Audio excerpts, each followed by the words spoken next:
I'm Evelyn, and I'm a geoholic.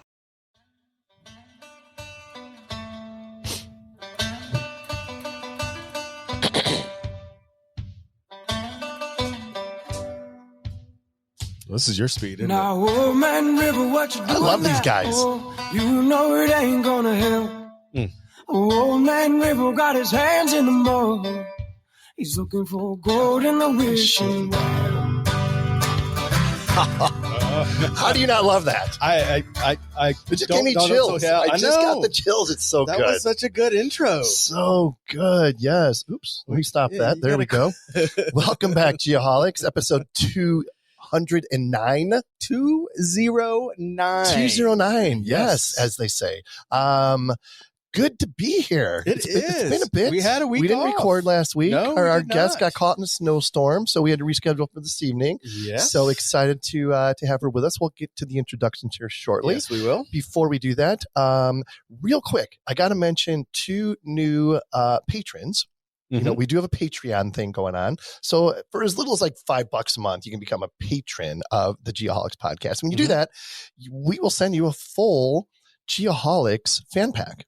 First and foremost. Swag bag. The old swag bag, exactly. A couple new ones that we have. David Acevedo and Skyscopes. Oh, nice. Two new patrons. Yes. So I got to make sure we mention them and thank you for their support. Absolutely.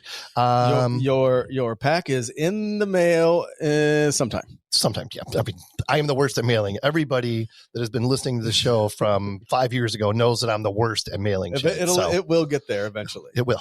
Our friend Phil may be taking it via Pony Express. He might. It will eventually get there. Yes, it will. Promise. On that note, let's mention that we do have of course on Spotify, but we also have what is it called? A music library on Spotify? You mean a playlist? A playlist. Boom.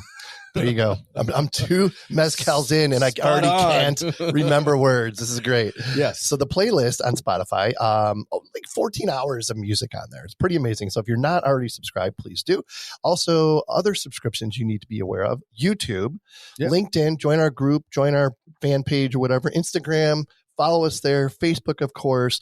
Lots of really cool stuff going on. We're also on TikTok. Follow us on TikTok. TikTok as well. I don't have that on my phone because the Chinese steal everything you own if you're on it. But TikTok as well. Follow us there. Absolutely. What else? LiDAR News. Have we talked about LiDAR News? Not yet. Not yet. We need to talk about them. A new media partner. LiDAR News. Yeah. And they've been doing a ton of promotion for us already, and we're going to do the same for them. And then a new friend of the program. Oh, yeah. Yeah, you got to mention them. Bid Prime. And I'm almost hesitant to mention them because it is so good. You're just throwing out more opportunities to your competition in the world? Yes. So bidprime.com. So what exactly is Bid Prime? It is like, there's like, SAM.gov and IMS and stuff like that where you can subscribe to them to generate opportunities, right? It could be state, federal, national, whatever opportunities. But one thing that Bid Prime does that's different than all those other platforms is, of course, they use artificial intelligence to like scrape all the different opportunities out there. So not just in the title of the opportunity, but in the body of the RFP and stuff like that. There's a photogrammetry or some LiDAR or just conventional surveying is part of the scope of something else. It'll scrub that out. Exactly. It's pretty amazing. So bidprime.com, check them out if you haven't already, because I hate to say it, but pretty amazing platform. Yeah. It does. I did take a little tour, and it really does a good job summarizing everything, and it's really super easy to throw in some keywords. And I immediately saw some things that I wouldn't have normally found. It's like hitting the easy button. It really does. Yeah. Yep. Other than that, what's new with you, man? Talk about the bracket. You have to talk about the bracket. Yeah, You've got to be so excited in the Geoholics bracket, but my alma mater. I think you've already won the internal. Geoholics bracket. That was wrapped up early, but well, let's not get too over. Congratulations to both the Wolfpack men and women for making the Final Four. Exciting, phenomenal thing for the Wolfpack Nation and the school, and it's good. It's really cool. They get to come to Glendale, so by the time this airs, it will have already happened. But I'm just excited to be there. It's really great for the program. So cool. At this point, we've won. It's hope, and I'll be there in Glendale rooting them on. Oh man, I might have to go just to experience your excitement. It's one of those things. Are you going to be like a little kid? Oh man, I'm going to be a freaking mess. Oh, it's awesome. Like I'm an expecting dad, and I don't know what the gender is. I'm just going to be so nervous. Did I send you the link to the music fest that we have that they're doing this weekend? No, not yet. So on Sunday, Black Keys are playing. And Glendale? No, they're playing at the Margaret T. Hans Park. Oh, really? Black Keys, Mumford and Sons. I have seen that. There's four amazing bands that are playing that I will be there. Oh. So if you guys aren't doing anything on Sunday. Sounds like a good weekend. Yeah. Speaking of that, what's new with you, my friend? Gosh, not a ton. I was in, where was I at last week? Sacramento for the ASCE California Infrastructure Symposium. Ooh. I know, it sounds fancy, right? Lots of good stuff going on there. Amazing. There's so much going on in California. It's ridiculous.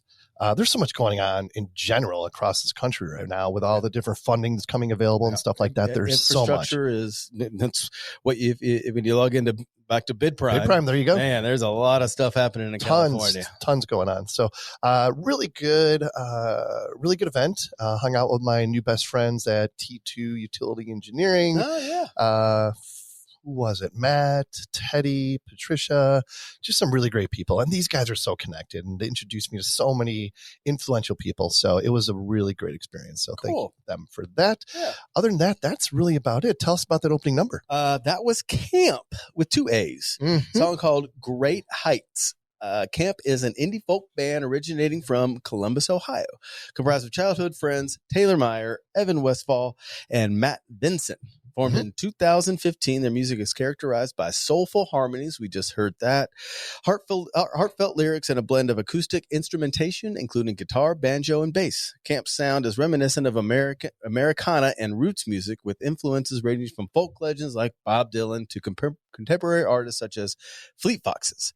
Since their inception, Camp has garnered a dedicated following through captivating live performances with their sincere and evocative approach to songwriting. Guess where I saw them? At the county fair. Red Rocks. Oh, it was awesome. Amazing. Unbelievable. Yeah, I just got the chills thinking about it because it was such a cool experience. That's an amazing venue. Love that band for sure. Yep. Where are we at right now? We are this week in the David Evans and Associates studio. Oh, nice. You can find them at deainc.com. Real quick, DEA's philosophy, core purpose, and vision strike a balance between freedom and responsibility, guidance and accountability, economic progress, and environmental stewardship. Mm-hmm. The DEA philosophy is as follows. They find outstanding professionals and they give them the freedom and support to do what they do best. DEA's core purpose, to improve the quality of life while demonstrating stewardship of the built and natural environments, and the DEA vision, to work together doing whatever it takes to be recognized as the best by our clients, employees, shareholders, and peers locally, regionally, and nationally. As I mentioned earlier, to find out more, go to deainc.com. That is a special company. It's a very special company. Mm-hmm. It has a special place in my heart. I'm sure it does. It does indeed. All right. Now, where are we at? We're at the Geomax Weekly Service Pro Tip. Of course, if you want to find out more about Geomax, go to geomax-positioning.com. This is pretty cool. This is a graphic that I came across, to me last week. I love this. All right, so this is a graphic, and it's called, and I'm going to describe it because, this is a podcast, but the ultimate formula for success. And it's got some pictures on here and a little bit of formulas here. So it goes like this. Ideas plus execution minus consistency equals chaos. Okay. Ideas plus execution. So far, so good. Minus consistency. Minus consistency is chaos. I agree with that. Okay. So consistency plus ideas minus execution equals procrastination. Does not work. Does not work. Execution plus consistency minus ideas equals routine. Yep. I like it. Doing the same thing over and over again. And of course, ideas plus execution plus consistency equals success. Yeah. That's awesome. That's powerful. That's pretty cool. It really stuff. simplifies it. Yeah. Right? I like that. We could dig deeper into that, but we'll save that for another show. Yeah, let's get our guest in here. Well, we got one more thing, one more bill to pay here. GeoSearch. We have the GeoSearch got something going on again. Huh? The job of the week. So geosearch.com is where you can find them. This week, they are looking for a remote sensing manager at Skyscopes, who I just mentioned previously, based in Arizona. Really? Up at Deer Valley Airport. Yeah. Yeah. You know a remote. What is a remote sensing? What are they looking for?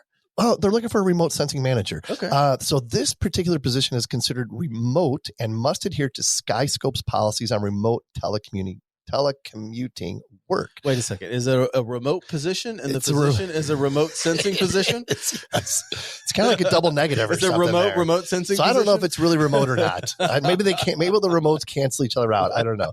The remote sensing manager will be responsible for overseeing all remote sensing projects within the company. Remotely.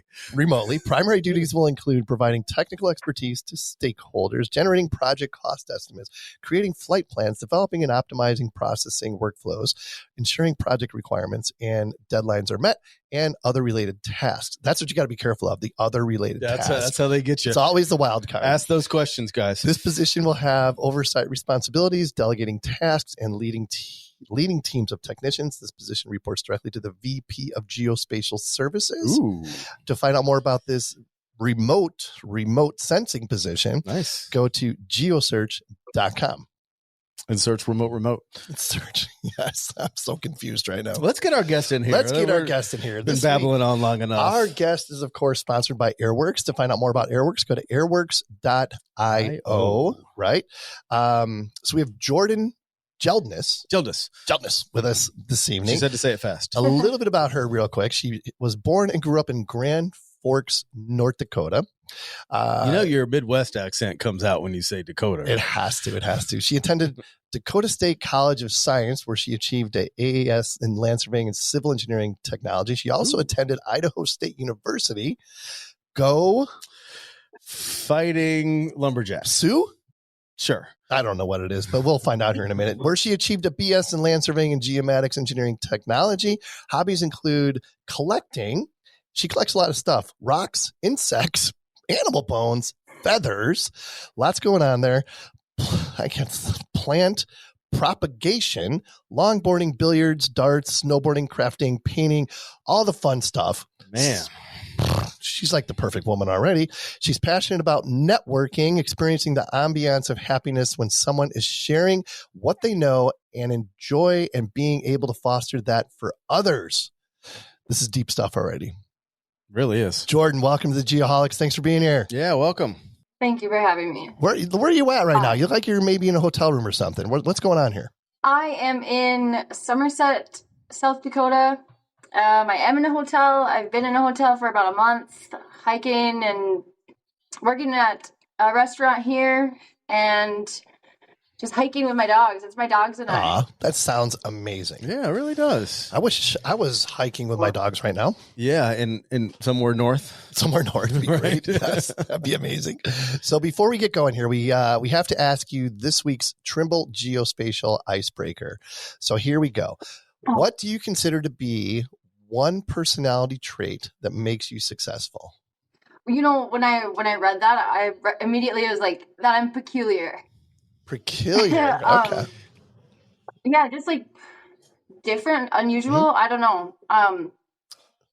Even starting in Rapid City here, a girl the other day was like, "Jordyn, leave," because there was like, we were busy. We had silverware to roll. We had, there's just a lot to do. So I just kept going. She's like, other people need stuff to do. And in my head, that just doesn't make sense to me. That's not a thing. It's like, well, they're busy doing stuff right now, and I want to do it. Or like, being eager to learn, I guess, too, that I'm just like, I genuinely want to know what you know. So interesting. What about I'm curious, what's your answer to that question, Ken? Oh, haven't we done this one recently? The personality trait. I don't think we have. I don't think we've done this one before. Not this one exactly. It depends who you ask, right? It's not a survey. It's what? Well, how about this? We'll make it easier. Yeah, I'll do you and you do me. Okay, go right ahead.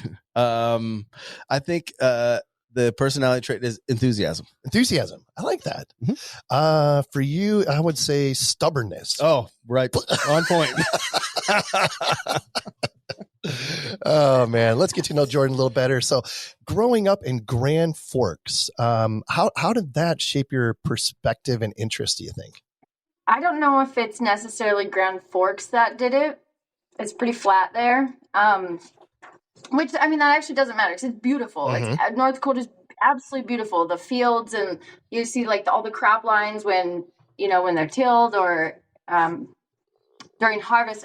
It's really pretty. It's very pretty. But my dad always made us be outside. We were outside from sun up till sundown. I remember one time I was like, I just want water. And I just wanted to go inside. Can I just go inside to get some water? He's like, no, I'll bring you water. Like, go play. And we were camping a lot and digging. My brother brought up the other day us like digging for slugs. Love it. And yeah, just that's awesome. And then there's like the Red River too. So we're always outside. We're kayaking on the Red River or swimming or whatever it is. I think there's a lot to be gleaned from spending a lot of time outside. Absolutely. I think that's what's missing from kids now. Definitely. I was listening to a Joe Rogan episode, as a matter of fact. Of course. Last week where he had this guy on. He was like, oh gosh, I don't even know what his title was, but he was talking about how children, we need to like roll it back to kind of how it was, right? Like kids should not even have a cell phone until they're 13 years old. Like they should almost be required to play outside and do stuff like that, right? Sure. Yeah. And I totally agree. It's just going to be such a massive undertaking to try to roll all that back at this point. But it is missing, just like Jordyn said. There's no doubt about it. I don't agree. How about Evelyn? Does Evelyn get out and play? Oh, she loves going outside. She loves to go outside? Yeah, good. Yeah. She's one of those. She'll just go and yeah. And then she's like any other kid. If you put a screen in front of her, she'll occupy herself. But if you take it, she'll just go and find something else to do. Yeah. I was a type kid where like my parents were the same, like kind of like Jordyn was talking about. It's like, just go. I don't care where the hell you go. Just go outside and play. My dad was always like, if you can, as long as you stay within the radius that you can hear my voice when I say, get your ass home, you're good. Yeah. It was more about you are not allowed to come back inside. Like you have to be out. Right. Like you are allowed to come back at noon and I'll feed you and then back out until 5 and then we can have dinner. But you cannot be inside. That was the rule. Now, I mean, we're getting way off track here, but now it's like you can't, like, I would not let my daughters do that. Why not? Well, because in the world we live in. Anyways, let's move on. So Jordyn, before Sean and I get in an argument about something that is completely irrelevant, right? What drew you to a career in surveying? Like, what drew you to go to school for surveying? Well, I actually went to school. I wanted to go to school for civil engineering. That was my main goal. And North Dakota State College of Science is like a 2-year school, normally 2-year program.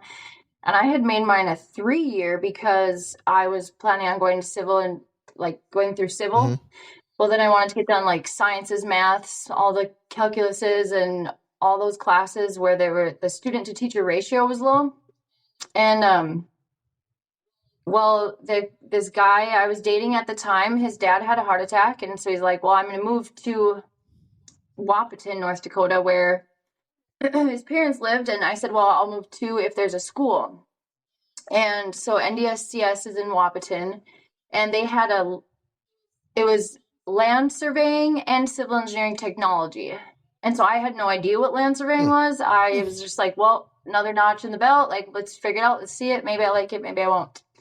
And so then I did an internship with the company that I just left. I did my first internship with them. My boss, who has like become my mentor, my main call for surveying things. he goes, you know, Jordyn, I think you should really, really double think being a civil engineer because you're going to bash your head in the computer and, you know, just, I need to stay active. And he's like, and the people in the office are going to hate you. Like, that's awesome. So then afterwards, when I graduated, or it was actually prior to graduating, I was kind of looked into it, and I was gonna tour Bozeman for civil engineering, and for one of my final projects with ArcGIS, I went through and I went through all these colleges that had land surveying degrees and civil engineering degrees, and I pulled out their student to teacher ratios, their graduation rates, their placement ratings afterwards, everything. I literally looked through every single thing for schools and threw Idaho on there because I didn't know that you get your bachelor's in land surveying.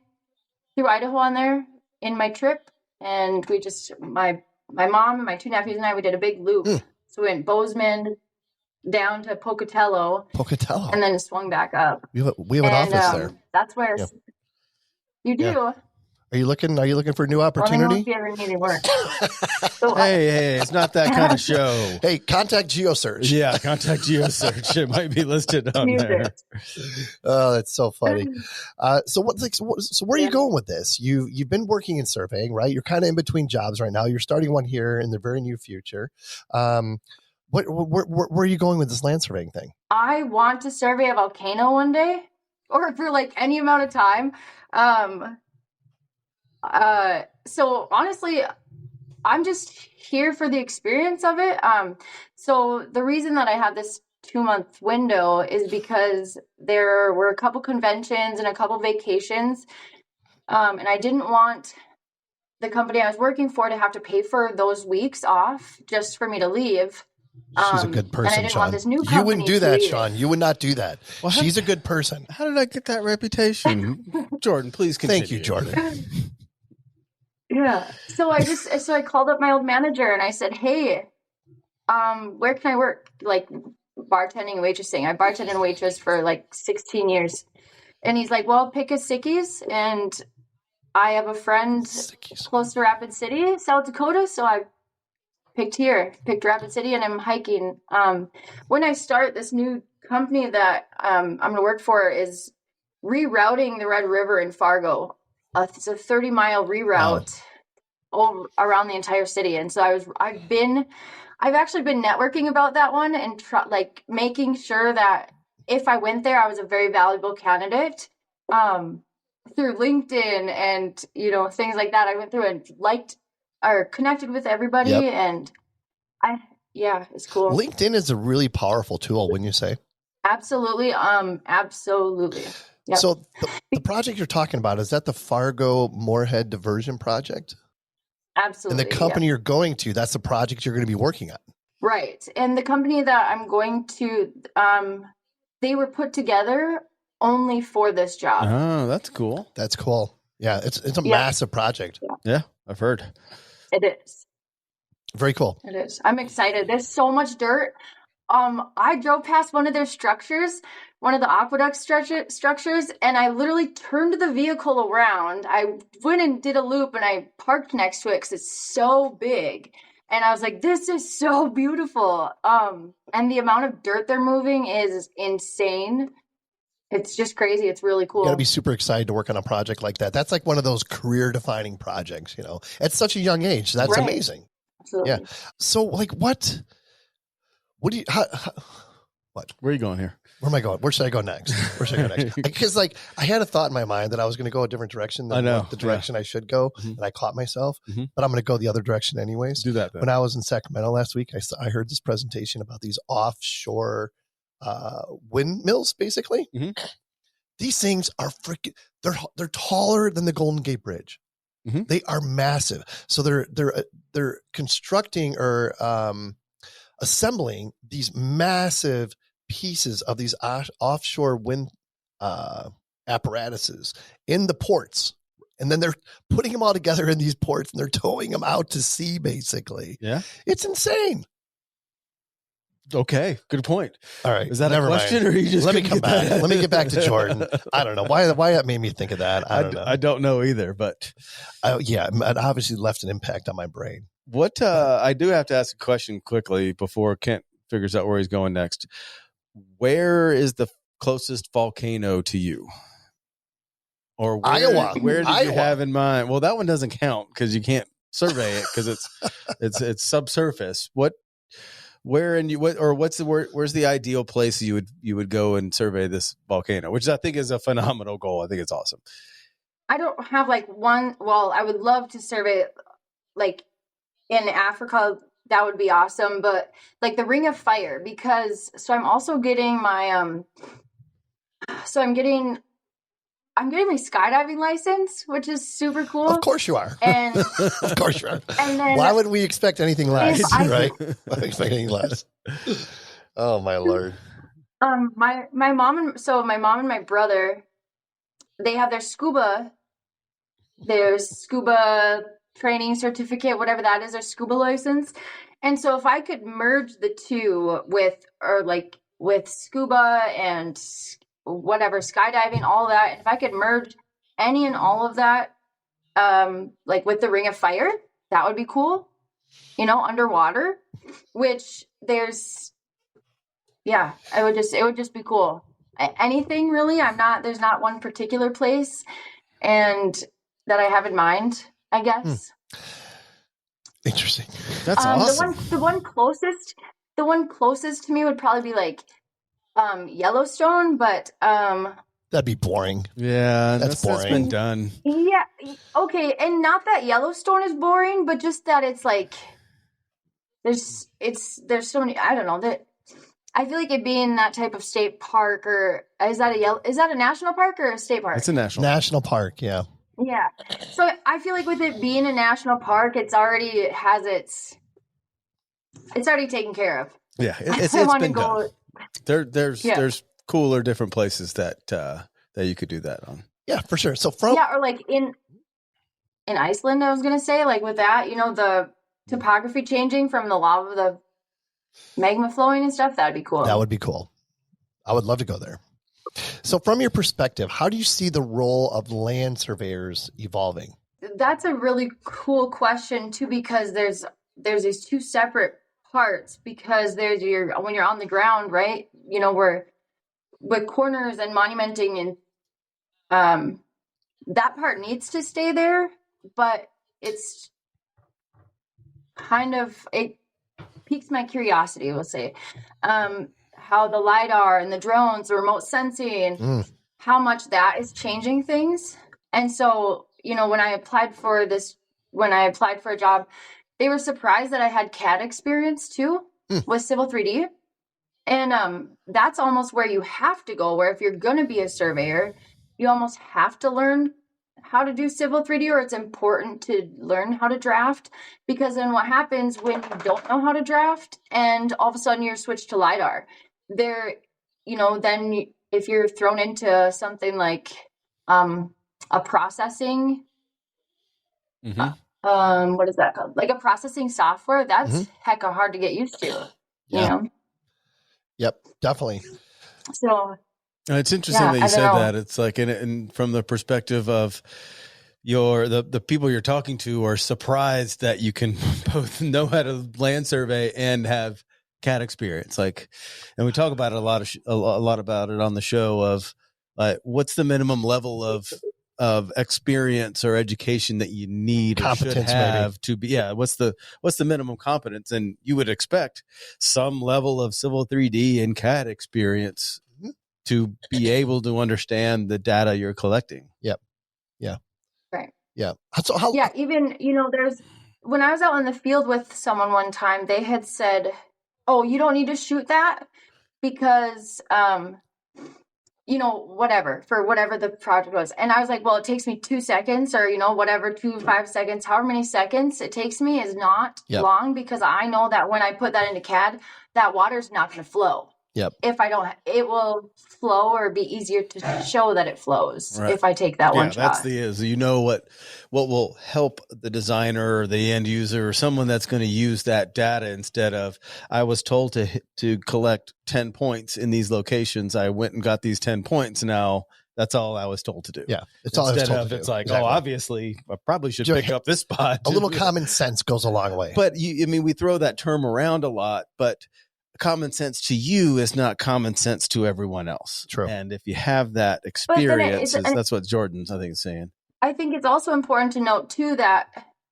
taking the time to like say, hey, I know this is why I'm taking this shot. I understand that, like, so when I'm drafting, because if they don't draft, that's also a team effort thing too, where it's like we help each other learn.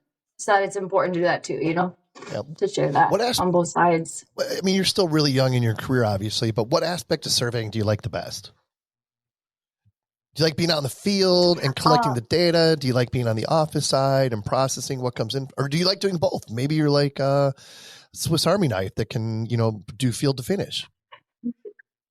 I love, if I could have a job field to finish, that's cool. That companies are too busy for that to be a thing. But I like the variety of it. I like both sides. I don't want to just lean this way or just lean that way. And like, I'm totally okay. I won't be drafting at this new job, and I'm okay with that because I won't be there forever, But I like the variety. I really like the variety. That's super cool. And you're still and the what? I was just going to say, you're so early on in your career that, you're doing the right thing. You're just, you're having all these different experiences. It's going to make you a much better surveyor down the road. Well, and I had even asked my boss, I said, I had talked to him prior to leaving about like a year before. I was like, hey, I want to get different experience because we mainly did like airport engineering. And so which I loved. I had a blast. I absolutely loved everything about it. It's so cool and it's really pretty, and you meet with all these people. But I had asked him, I said, hey, I want to get some like bridge work and some hydro surveys down. And so he bid some jobs, and we got 9 bridges to survey this past fall. And so definitely the variety is so cool. Yeah. This portion of the program brought to you by Cyanic Automation. I'm so glad to have these guys back. Cyanic Automation is a boutique software development house based in Canada. Y'all know how much I love people from Canada. Mike and Doug, love these guys. Met at Matricon in 2003 and worked on many projects for high-profile Fortune 100 companies.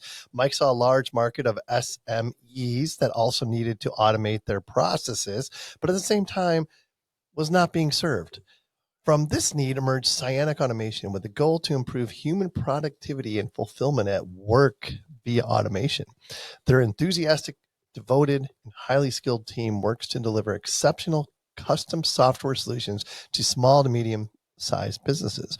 They have long-term relationships with companies in various sectors: government, oil and gas, finance, charities, nonprofits, construction, engineering, manufacturing, and many more. This is a result of their deep understanding of customers, businesses, and commitment to quality. Each project is of the highest importance, and every customer is unique in their eyes. To find out more, visit cyanic.automation.com. Yeah, and I think it's important to get those different experiences in order to make you well-rounded. Like I can think about early on in my career when I was just kind of getting started. I started out doing just massive retracement surveys, right? And then I went on, I worked for a large transportation company and got to do a bunch of large transportation projects. Then I went to work for a large land development project or company and got to do massive land development projects. So I think it's important. I mean, I know there's like this, people don't like to look at a resume and see like, oh my gosh, he was there for 3 years. They were there for 4 years, whatever. That's not true anymore. That's where I was going with that. I don't think that's true anymore because I think that shows that you're well-rounded. Well, maybe not like yours. It's like every 6 months, but I'm saying like a good well-rounded one, like every 2 to 3 years, you're on the big projects that should last that long. And then you're not stuck in the same one where all you do is a small survey. Yeah. Go field to finish. I think it's priceless to be able to get that experience. Oh, sure. Yeah. Okay, let's say my boss had said, go ahead. I'm sorry, real quick. My boss, before I left, he said, I'm sorry it didn't work out here. And I said, what do you mean? It definitely worked out here. I've been here for 5 years. I did 3 internships, and then I've been here for 2 years full time. Like, that's definitely working out. That's working out. I think that's absolutely 100%. 100%. So you mentioned your mentor. Was that your boss at your previous company, or is there somebody else you want to talk about?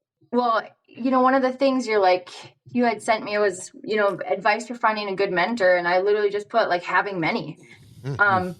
But earlier when I was talking about my boss from the company I worked at prior. And he was the one who was also, I worked with him. He wasn't my boss right away when I started. So the first summer that I worked there, I worked with him every day. He was my crew chief, I guess. But yeah, and just kind of like a big brother almost. It's kind of cool. Yeah. It's pretty cool. Yeah, I think you'll agree with me. How important it is to have a mentor like that, especially early on in your career. It kind of sets you on the path for success, right? Absolutely. But then also gives for me, it was giving me confidence to ask certain questions, but then also confidence to hey, you're not,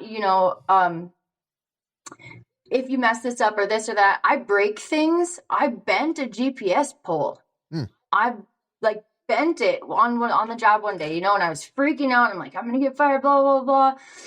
And so just the being able to be comfortable to be like, hey, I called him right away. I was like, I muffed up. This thing is like this. It should be straight up and down. But that's an interesting response, though, because I've never heard anyone say about all the other things about guidance and having the wisdom and all this. But given the ability to ask or be confident to ask questions, not only confident but comfortable. Yeah, exactly. Well, to feel that you can, yes, and which is huge. Which is the whole idea, without being judged. Yeah, exactly. Or criticized. Yeah, yes. yeah. I never heard that but perspective. I was definitely judged and criticized. Oh, well, that's always going to come with it. But I was just talking to somebody last week when I was in Sacramento about mentoring, as a matter of fact. And mentoring is a two-way street, right? I mean, you look to somebody to be your mentor because they have 30 years of experience or whatever, right? Well, at the same time, that person who is your mentor is receiving mentoring from you as well, right? If in the perfect mentor-mentee relationship, that's kind of the way it goes. Yeah, inadvertently. Yep, 100%. I had one time I said, it was that first summer. We were working on a DOT job. It was 17 miles that was complete reconstruction. And my hand, but mind you, my hand was this big. So my hand-eye coordination was absolute crap. So I was bashing my hand more than the hub. Yeah. My hand-eye coordination is great now. But I asked him, I said, well, why did you do that? And he goes, well, what do you mean, why did I do that? And I was like, no, I genuinely want to know what your brain did to get to that. Why did you do that? Yep. And yes. And I know that I call him with a lot of questions that he's not prepared for. Sure. So yeah, that back and forth is good. Yep, definitely.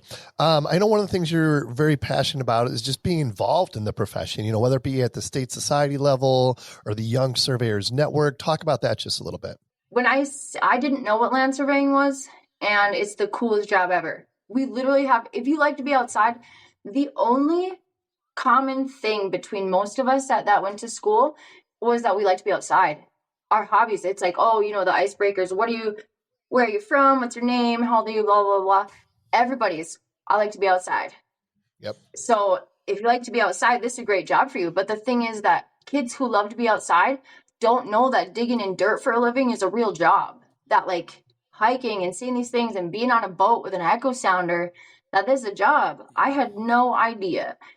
And so that's where I think getting into these state societies will create that sense of community. So a person's average life expectancy goes up by 14 years if they have this sense of community. So at our state convention, I brought bags, right? Cornhole. Yeah. I don't know. It's so like I brought some of those and put together like a height and distance judging competition, and that type of interacting lets me know that me surveying a volcano one day can be done. And like someone networking, right? Like I networked with people from NSPS, and they brought up Get Kids Into Survey. And so like that's cool. Those types of the posters that they have, and bring those to kids so that you can be like, hey, here's, why is the street not working? Why, what happens when a pipe has a leak out in the ocean? Like, these are jobs that we get to do. And it's a mathy, like nerdy thing, but still a muddy thing. That's cool. So 100%. Yeah, I don't know. It's what? I agree. Well, I agree. I'm curious, have you worked on your elevator speech for getting kids into survey, or how you would convince or talk to a group of high school kids about, like you just said, if you love getting outside, this is the job for you. Like, do you have that? We were always interested on everyone's elevator speech. How would you sell it to a class of kids? Yeah. Or when anybody asks you what you do, what do you tell them? I either say I make maps, or I say I play in dirt, or I tell construction crews where and how high to put things. Yeah. But like with kids, I think the main thing, there was someone who got my, so a friend of mine got out of the Navy, and he's just kind of like, there's this commonality, seems like, with friends of mine who are done with their, like, they sign for 4 years or whatever that is, and then they get out and they're just kind of like floating. Yep. Well, I had asked my boss, I said, can we do a job shadow? Like, can this guy come do a job shadow? Yep. And that was a tough bit to bite off because of liability. Sure. Yeah. But I think bringing a kid with for a day out to a job site to, like, because it's hard to bring what we do to kids through Civil 3D. Yeah.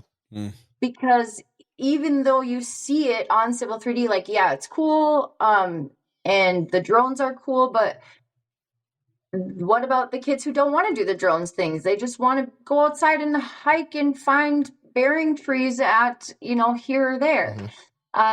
So I think that if that could be an avenue to, like, open that up, where it's like, hey, you know what, bring that class with for a day. Yeah. Have them, like, sit on the side, and maybe you can't be where the construction crews are necessarily, but to be like, or to dig for a corner monument, a section corner.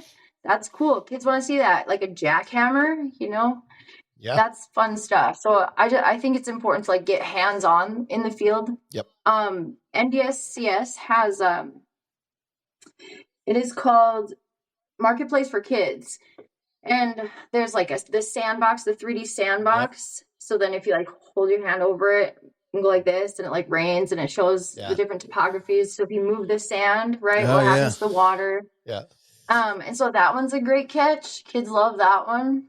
Yeah. But even then, that still doesn't show what we do. Yeah, that still almost seems like it's like a play set. This came up with my family was here this weekend, and my nephew is 16 and is interested in AutoCAD, and was like, oh man, can I? Or my sister, his mom was like, yeah, I want him to get out and get outside, and can he go to a job site and see some surveying? I'm like, yeah, no, I can't quite do that because you're 16 years old. I can't just send you out on a construction site.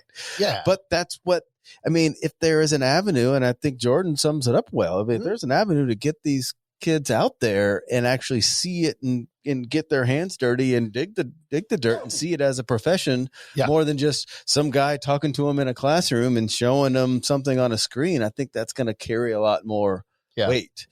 A couple things that come to mind. Say if you can't, like, say if you can't, like, bring them on a field trip, right? Something an idea I had was, say you can't. Okay, well, I'm going to come to you and I'm going to ask the kids, all right, we're going to build a shed together, right? We're going to build a shed. So what do we need? What happens if it rains, right? So it needs a foundation, right? So this is where you pour that foundation, da, da, da, da. So then to show them on AutoCAD, on Civil 3D, to be like, hey, here's a square. This square, we're going to put it on the ground. and then to like show them pulling coordinates, you know, to be like, so then we can go in here. It tells you where everything is and how high it is. And then to go bring them outside to, you know, put 8 stakes in the ground and be like, this is what we do, just on a grander scale. Yeah. And that's I'm glad you brought that up, because that's one thing about surveying. I think the biggest lessons are learned by doing it. You know, I mean, obviously there's value in sitting in a classroom, but actually the hands-on part of it is where things really start to click. Yeah. And it's one of those unique professions where a lot of it is hands-on doing it. 100%. It's not something that you can just say, hey, you sit here and do this. It's like, I can't describe it to you. I have to show you. But then how do you show the kids? And it's true. Yeah. A couple of really cool outlets that came to mind while we were talking about that is the GeoBus. I don't know if you were you. I don't know if you were part of the show. I didn't go with you on were you part of the show back with Tim Hawthorne? He started the GeoBus like 3 years ago. You saying about it, but yeah. So he literally got like, I can't remember all the details, but he got a bus donated to him. He was in Florida and he turned it into the GeoBus, right? The outside was painted super cool, like all this shit, you know, like drones and everything, you know, geospatial related. And then inside he had what you were talking about, Jordyn, one of those like the 3D sandboxes and just all kinds of interactive things for kids to get introduced to this stuff.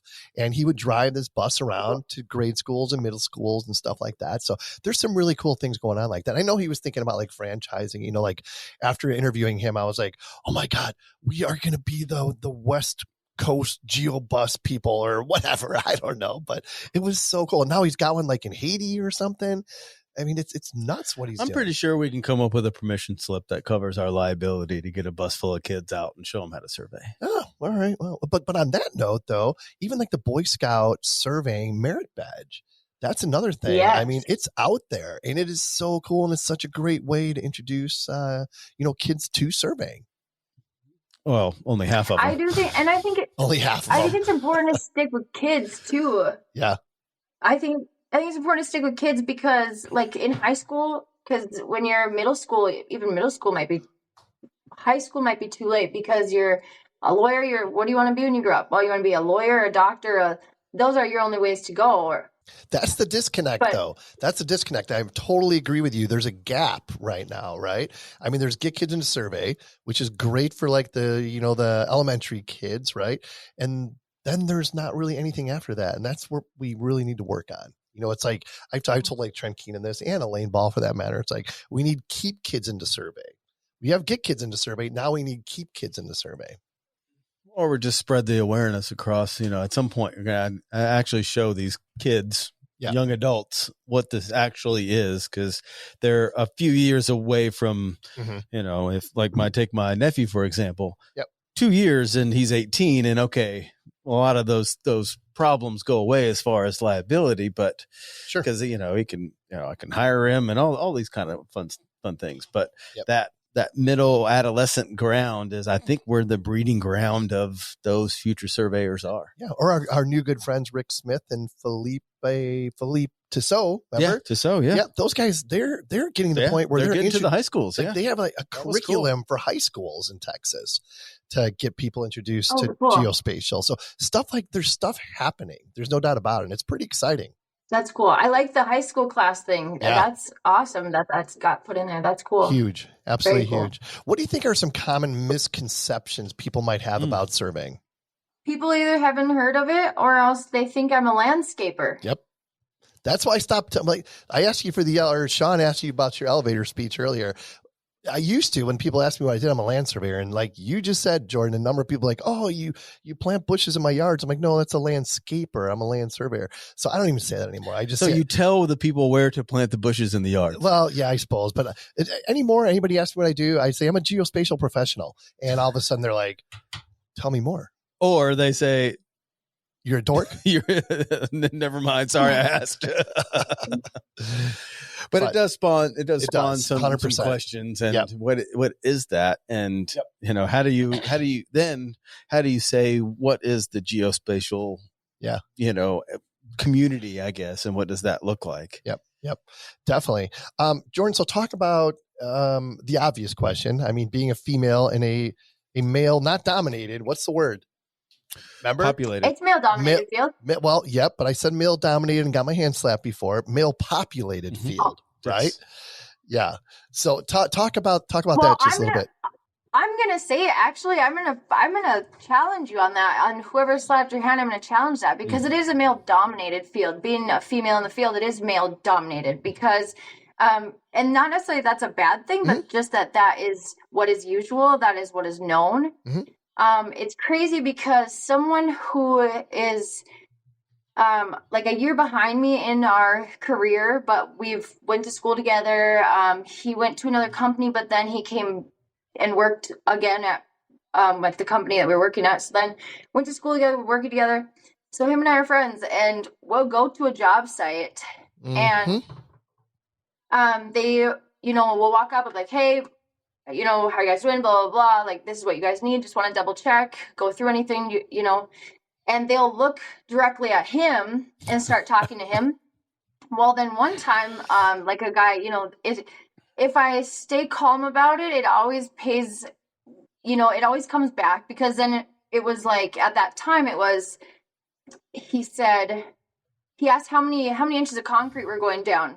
And my friend looked over and he looked over at me. I was like, there's 18 inches of concrete going down, because I am peculiar and I like look at the details too close, not too closely necessarily, but like, I read the shampoo bottle if I go to the bathroom. So, that type of thing. And another time, I obviously have dyed hair.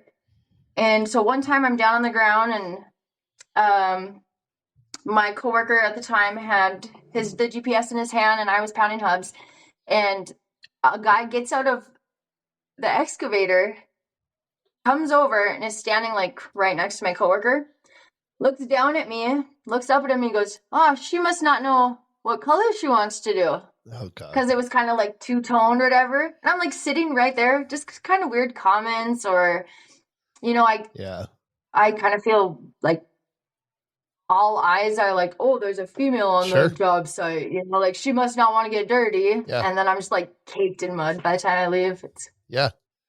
But, so like situations like that, I mean, like how have you found is the best way to deal with that? Doesn't matter. Like that it being like that doesn't matter. There hasn't been like, if there's someone who's a-hole on the site, I'm not normally the one that like is affected by it, or if it's not just me, you know what I mean? So there is that like weirdness there, but it's always with the people we're working with, right? It's not necessarily ever a surveyor. It's never another surveyor that cares I'm a female, ever. Yep. And we go to our state societies or like the national societies, there's females there, there's lots of female surveyors. So it's always the construction crews, or whether it's, people are doing dirt work or what have you. So most of the time we're first ones in, last ones out. And like, the times that we are there in between, we're not there long. And I'm glad that we kind of work solo. That's nice too. Or like on 2-man crews. That's nice. Two-person crews. Yeah. Right. It's so, but yeah, 2-person crews. I'll challenge you on the male dominated field, but I won't challenge you on that one. I'll allow that. I'll take it. Yeah. So do you feel like you have to work harder or do more to gain respect? Absolutely. I do. Yeah. Not necessarily to gain respect, but to prove. I almost feel like I need to prove that I do know what I'm talking about when I go to a job site, which sucks because I'm the first person to say, I don't know what this is. Can you teach me? Because I want to learn. Yep. I'm the first person to. So to feel that way kind of is different. It's almost like like, hey, the idea is I'm a tech person. I'm a math person. I like shapes and sizes. I can tell you all about a triangle, but what have you. But just to be. Well, it sounds like what? She must not know. It sounds like you have to prove legitimacy, not respect. there you go. People should and typically there you go. Generally give respect, but that's like the situation where she looks at the dude, assuming he obviously knows the dimensions, and Jordyn he should have been going to her, and obviously he's going to go to the dude first, and that's unfortunate. But the one thing, and we've talked about it a ton, I think it's a generational thing. For sure. Sure. Oh, yeah. Right. Yeah. It's a generational thing. Well, that and the profession too.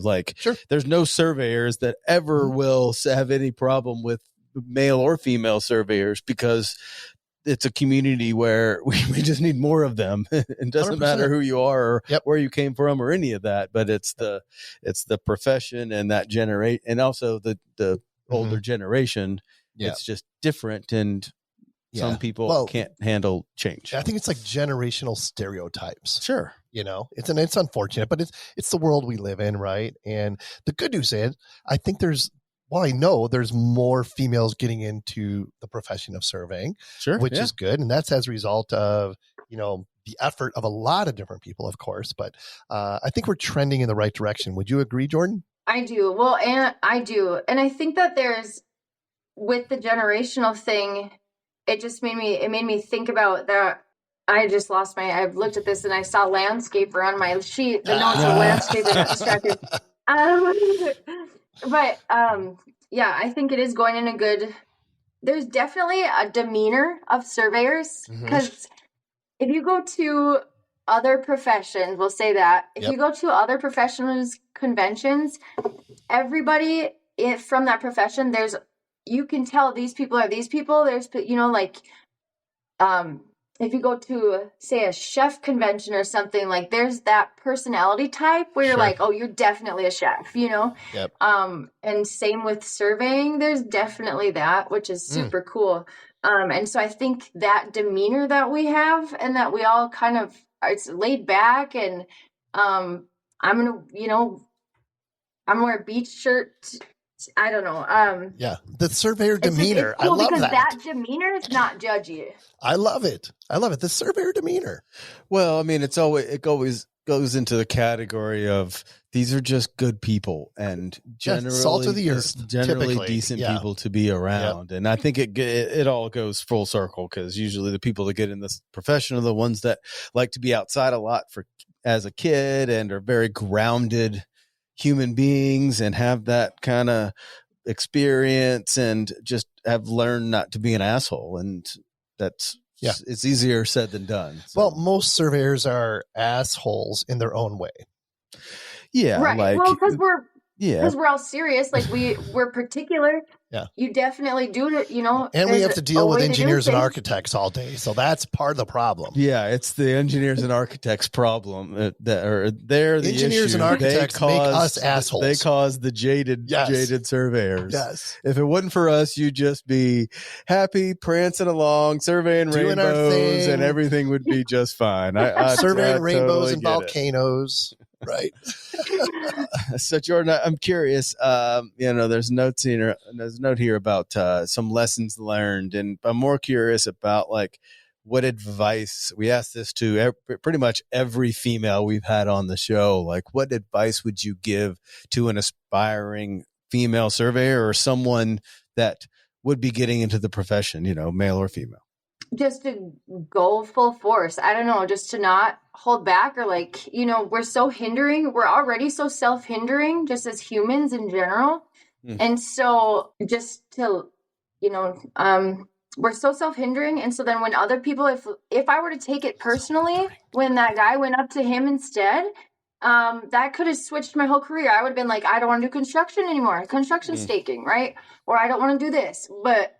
And then that is also adds a lot of grace too to any other experiences that you do have, because I can still network with that man, and our company can still work with that man, and we can still do business, and we can we can still help each other get the job done, and, be able to tell people when we drive by, hey, I helped the drainage there. If we continue to just brush that off, I'm already going to challenge myself enough. I don't need anyone else to. All right, Geoholics, got to introduce a new friend of the program this year, Aerotech Mapping.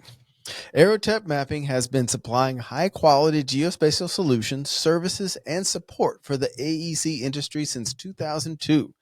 They've completed projects across the U.S. and abroad using the latest technology and resources combined with a highly educated and experienced staff.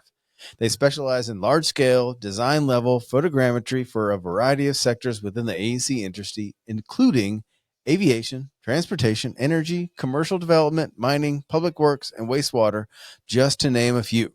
Their mapping is produced under the direct supervision of an ASPRS certified photogrammetrist, and they've invested in the latest equipment and technology to ensure that they meet their clients' challenging demands.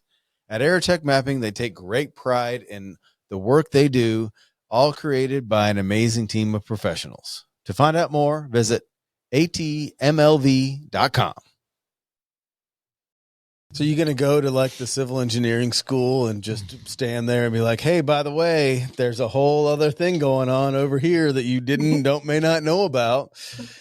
Yeah, 100%. Well, and that's why I think too, the whole thing with like my friend from the Navy who got out and wanted to job shadow. I think that's another thing too, is that I think that most people to get into surveying have to start doing something else and realize they don't like it too. You know, like if you don't start out knowing that you want to be a surveyor, try something not like it and be like, nothing's working for me. I'm like, let's go outside.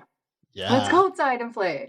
Yeah, yeah. So besides working on this really cool Fargo Moorhead diversion project, what are you excited about? Just in life or for, oh, okay. They're one and the same, I'm Jordyn. just excited for, so I'm just excited for all of the experiences. You know, there's a saying, and it's watch carefully the magic that occurs when you give a person just enough comfort to be themselves. Right. I love so that. I'm really just excited. I'm just excited to the people who are working with the diversion. If you follow them on LinkedIn or you watch any of their videos, they're like happy to be there. They're excited about this job. They know what the job is. They're, it's, oh, why are you guys surveying this? Oh, I'm not really sure. We're just doing a topo, whatever it is. No, these guys, everybody that I've met is like really excited to work there. They're happy to work there. And I'm excited to work with that. Yeah. And I'm excited for the variety. And down the road, I want to survey some hot springs and like some forestry stuff. I would love to do that too. So I'm just excited for the variety. Yeah, and I think absolutely that example that you just talked about, I think all those people know they're working on like a career-defining project. Like that is so huge. I don't think I've worked on a career-defining project. If you had to name your career-defining project, what would it be? I don't know that I have one, to be honest with you. I worked on like a 25-mile transmission line project in Henderson, Nevada. So, I mean, that was cool, but I don't think I've had my career-defining project quite yet. I think it's still going to happen. Oh, I like that. Yeah. I like that enthusiasm for a man in his 20s, later years. So what about, so if it wasn't career-defining by like what you think, what about career-defining in your head? Like what was a job that was career-defining for you? Yeah. Flipping the script here. What was the project that really made like you excited about being a surveyor? Well, two things I want to say. First of all, the podcast is career-defining for me. Because it's going to, I mean, I'm at this point in my career, it's all about leaving a legacy, right? And currently, I have been so blessed. That's a couple dozen surveys that have your stamp on it with varying levels of accuracy. That's the legacy normal people leave. I have been very blessed to be doing this for 5 years, and this legacy is at a whole nother level. So I have that. But besides that, like projects, what did I envision? An international project. That's something that is not on my resume. Okay. That at some point, I mean, I know I'm later on in my career, but I'm not dead yet. At some point, I am going to get an opportunity to work on an international type project that is going to be my career defining project. That's cool. Yeah. Yep. I don't know what it is yet, but it's going to happen. I guarantee it. Well, if the stars align, maybe you and Jordyn hook up in Iceland and We're gonna survey a volcano. That'd be really cool. That'd be cool. Yeah, I'll set the control. Jordyn can do the hard work. I'm fine with whatever. That's awesome. That's awesome. So what else? What are you excited about? Yeah, what else do you want to get out there? So you start the new job in what, a week or a month or when do you start? Well, she's starting in Pocatello in about 3 weeks, but she doesn't know it yet. The what? I said you're starting in Pocatello in about 3 weeks. You just don't know it yet. Well, okay. I actually crashed my car yesterday and totaled it. And so that's like, I'm sitting, I walked to Pizza Hut today because that's right across the street. And so that kind of like put a little damper in my plans, but, I was going to go back to Rough Lock Falls, it's called, and like take some pictures at like, well, I don't know if I was supposed to, but like the bearing trees, there's bearing trees there. So I hadn't seen a bearing tree before I got here. Yeah. Well, by the time when I saw them, it was like dark out or getting dark, where our hour-and-a-half hike would have been too dark had I not left then. So I was going to go back there. But things like that, like bearing trees and what was the other mark? There was another mark. It was like there was a chiseled X in a rock. Like just, it would sound so, saying it out loud, it sounds so like, oh, it's just an X in a rock. But it's so cool 100% to see this. And I'm like hiking through trees to get to it. And I got my dogs getting tangled up in trees and it was a blast. So just like, I'm excited for stuff like that. Yeah, for sure. I mean, not to make this about me by any means, but I still get excited. Like when I think back about like the early part of my career, the first 10 years of my career, and getting to do the type of surveying that I did, which was like massive retracement surveys in like rural Southern Illinois. And we would use the original field notes and every resource available to determine a corner's location. And there were so many times where we used like old bearing trees and we're pulling tape to try to determine where the stone was or whatever, right? And we would like pull the tape and then we start digging, and all of a sudden it's like dig, clank. Like, are you freaking kidding me? Dig it out, and here's this freaking stone that's been there for God only knows how many, 100 years in some cases, right? And I'm like, I am one of probably 5 people that have seen this cornerstone, you know? I mean, it really puts things into perspective. And in a lot of ways, it's kind of life-altering, to be honest with you. So how do you bottle all that up into like a elevator speech or some experience? Not just the speech, that's a but great question, the experience Sean. That you it's can. A great question. Like, how do you materialize that enthusiasm? That is a great question. If we can figure that out, I think the profession is saved. We figured it out right now. Everything else is details. Yeah, no, I mean, it's really, because even like when I talk about it, I mean, not that I get emotional necessarily, but I get the chills in some cases, because I think back to like my mentor, you know, when I first started and being with this gentleman, like, you know, one of the fathers of surveying of Southern Illinois, and traversing around, you know, sections or whatever, and just like seeing his methods to determine the location of corners and then finding them it's insane. It's crazy. So, Jordyn, really, we didn't touch on it, but talk about your path to licensure. Is that something that you're interested in and you want to pursue? And how's that going? Absolutely. Okay, so actually, you guys just talked about this with Davey Edwards, and he is a great dancer. By the way, he's a great lead. Also, a lot of people don't know how to lead. That man knows how to lead in a dance. It's great. But you guys were talking about this then too. That's awesome. And I absolutely think that licensure is important, and I think education is important too, because there's things I learn about the satellites. There's things I've learned in my degree about satellites, how they work, the different networks, you know, where all of it. I think is very important too. And at the FIG convention that was here, there was someone who was talking in the panel. We had a panel question answer thing, and one of the guys was talking about how I think it was Alabama, in a country or a county in Alabama, he was the only surveyor in like 5 counties. So Wow. then Crazy. the someone in the law, whatever, whoever it was, senator, what, he wanted a survey done, and he's like, well, the survey is going to be about 6 months out because I'm busy as heck. Senator goes and changes the law there so that you don't need to be licensed to leave to like do it. Wow. So his survey could be done when he wanted it done. Crazy. Talk about dysfunction. It was faster to get a new law through the legislature than it is to find a registered surveyor. That's insane. That's amazing. Yeah. So I actually failed my LSIT, and I was weird about telling you this. The word failed. Good for you. That is freaking phenomenal. Which we part? are proud of you for failing, taking and failing. We are taking the shame out of failure this year, and that is awesome that you did, and you should be excited. The word failure should not even exist. There's got to be another word. It should be. I took it, and I'm going to take it again because it was so much fun. There you go. I like that. Yeah, well, nobody ever asked, well, how many times did you take this test? No, I don't care. Nobody ever asked that. Yeah, there's not a rate or a pay scale for registered land surveyors that took it 1, 2, or 4 times. No, does not matter, and nobody cares.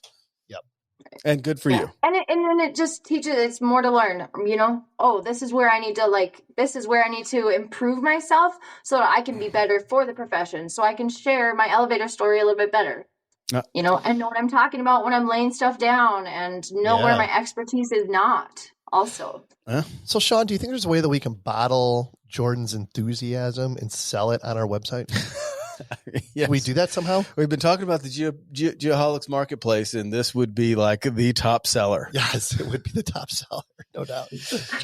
All right, we got to let you go here, Jordyn. But before we do that, we have a question we ask everybody. Do you have a mantra that you live by?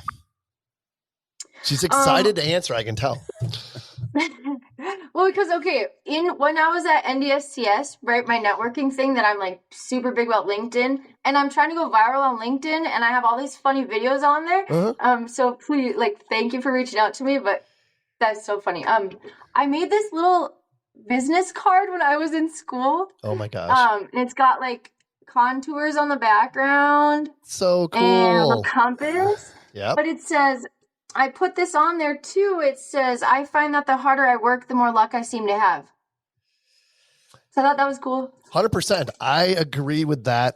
Yeah, it's really hard to argue with that as a mantra. If you work hard, good things are going to happen. There's no doubt about it. Good things are going to happen. Put your head down and work hard, and things usually figure themselves out. Real quick, Jordyn, before we let you get out of here, talk about the importance of, especially from a young surveyor's perspective, of your personal brand. Yeah. People like me better when I'm just myself, I guess. I don't know. And the thing is too is that so my Wi-Fi name is having a hard time connecting. The one on my phone is connection loading. My Reddit is connection issue, because I have this weird feeling of where I don't feel like I connect or this or that. But the thing is that I feel like I over connect with everybody because I'm just myself, right? And then the people that I'm not supposed to connect with weed themselves out because they're supposed to go be chefs. I'm not supposed to network with you. Or geotechnical engineers. Same thing.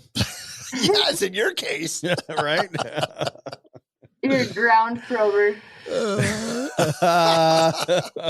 Oh, man, that's awesome. Anything else you want to get out there, Jordyn, before we let you go? This has been amazing, by the way. I just want to say thank you. I just want to say thank you. And cool. Yeah, absolutely. It's been great. Time for Kent to cue the music. Boom. Oh, wait. No. I do have one more thing. By and by. You can go ahead. Hold on. By and by and All the Debts I Owe by Camp. Two great songs. I do like All the Debts I Owe. Amazing. All right. Well, thank you, Jordyn, so much. It's been great. Yeah, it really has. We appreciate you coming by. All right. Adding value and making friends. Check the box. Jordyn's our new best friend. Right? For this week, right? No. Forever. If anyone would like to be a guest on a future show, shoot us an email at info@thegeoholics.com. Camp. Great Heights, available everywhere. Love this song. Until next time, everyone, land surveying is the coolest job ever. It is. I'm proud to have the surveyor demeanor. Don't be self-hindering. Most importantly, Be safe and healthy.